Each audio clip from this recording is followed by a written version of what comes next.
Good guy, that Mike Garafolo.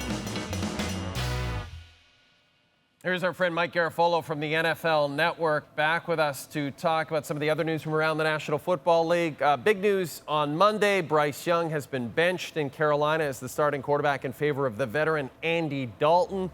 Bryce Young, number 1 overall pick just a year ago. Mike, such a star in Alabama. What's gone wrong in his pro career so far?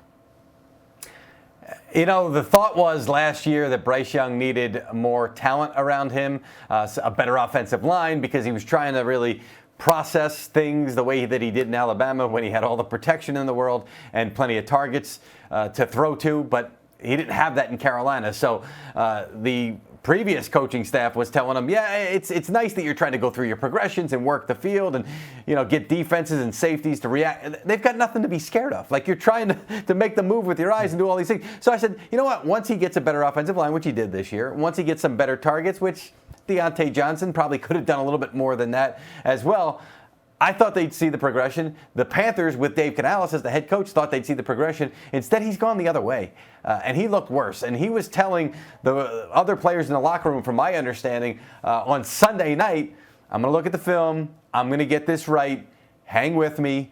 And the players didn't necessarily think that the benching was coming in the near future, but thought that maybe it would be a little bit of a shorter lease. Well, in comes Andy Dalton, and I would expect that this entire operation is going to run a lot better than what we have seen previously. This is now a team that could start to pick up victories along the way, whereas the Panthers previously with Bryce Young looked like they couldn't even stay in games. So for Bryce Young and his future, I would say that this will be a guy we're keeping our eye on as we get closer to the trade deadline to see if he can get a fresh start somewhere else. And if not this year at the trade deadline, perhaps in the offseason, because I find it hard to believe that at this point, to give him such a quick hook this year, that he's going to be able to reset in Carolina. So, yeah, I just want to follow up with you, Mike. Like, that would be bailing out on a guy that you gave up so much for so quickly. Could you actually see him getting traded this year at the deadline? Yeah, I could. And it's going to depend. I mean, if Andy Dalton plays so well that it's like we can't turn this thing back over to Bryce Young. I mean, the only way that it could possibly happen is, let's say Andy Dalton plays so poorly, or maybe he gets injured and they say, well, we've got to put Bryce Young back in there. And then all of a sudden the light comes on and then things will be different. But I just feel like it's just such an uncomfortable situation right now for all those involved that I could see this one being where Andy Dalton plays well. And again, we're closer to that deadline. The Panthers say, you know what, we might as well get something now. And again, if it's not there and he doesn't get that scenario where I talked about where the light does come on, then this will be something we're talking about in the offseason, because the Panthers will likely be bad enough that they'll be in the mix for a quarterback in this upcoming draft in 2025.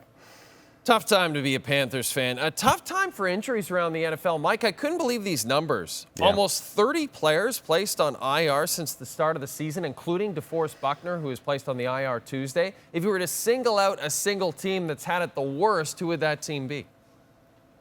It's got to be the Rams, and I'm sure there are other fan bases that'll hear this and say, well, what about it? Listen, everybody's got it bad, or a lot of teams got it bad at this point. The Rams have it as bad as I've seen. And this was a team that I had high hopes for, and a team that really couldn't afford a lot of injuries, particularly on defense, where they're very young, and we're hoping to build some chemistry with a lot of those guys.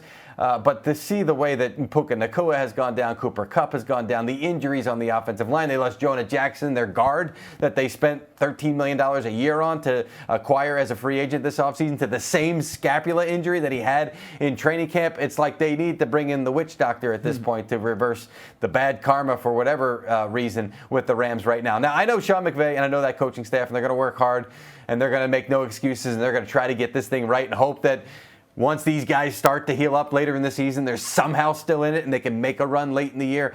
McVay will make, like I said, no excuses for that. But right now, it's just going to be extremely tough, particularly because they've got the Niners on deck, though the Niners have their own injury issues as well. Yes, and the Niners coming off a loss, and Arizona improving, and Seattle 2-0. So, yes, tough times for sure for the Rams. Talking about 2-0 teams, Mike, I would love to get your opinion on this, because you get 2 weeks into the season, suddenly we all have our opinions on what's legitimate and what isn't in terms of starts. So is there a surprise 2-0 team in your mind that you think is legit, that you think is for real? And then on the other side of the coin, Mike, is there a team that's 0-2 that you think should legitimately be in panic mode right now? There's a lot to choose from the 2-0 teams. I think a lot of these teams are for real. I'm going to go with the Saints, and I'm going to go with the Saints and say, because I didn't believe it coming into the season. I thought they were really going to struggle. Now, you had heard everything about Clint Kubiak as the new offensive coordinator and how excited the players were. We interviewed Jamal Williams on the Insiders on NFL Network back in June, and he was so excited about the offense. And it's like you hear that so often in the NFL with these coordinators, and then it just doesn't pan out. In this case, it has absolutely panned out, and the Saints have enough talent on that offensive line and everything else around them.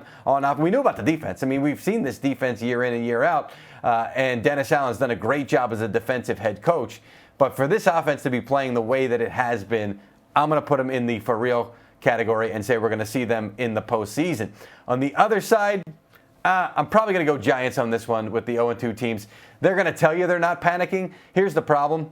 The next 5 or 6 games, I can only find maybe one win in them. I mean, they've got an incredibly tough schedule coming up. They're at the Browns. They're back home in a short week against the Cowboys. Then they're to Seattle. Then they've got the Bengals at home. And those next 2 home games, by the way, are on national TV. Thursday Night Football, Sunday Night Football. So if you start to see fans booing or walking out, that's going to have a real impact on John Mara and the Giants front office that is going to be embarrassed if that plays out on national television the way that it started to at a 1 o'clock game week 1. Now this is going to be on the national spotlight. So that's why I would say that there is ample pressure on the Giants to figure out something and a way to start winning games. And so interesting about Dennis Allen, you and I talked about it, was the odds-on favorite to be the first coach fired this year. That's at least what a lot of people thought. And turns out he's got some job security right now. This guy's got job security with us. He's not going anywhere, whether he likes it or not. It's Mike Garafolo. Thanks for the 2 segments, buddy. We appreciate it.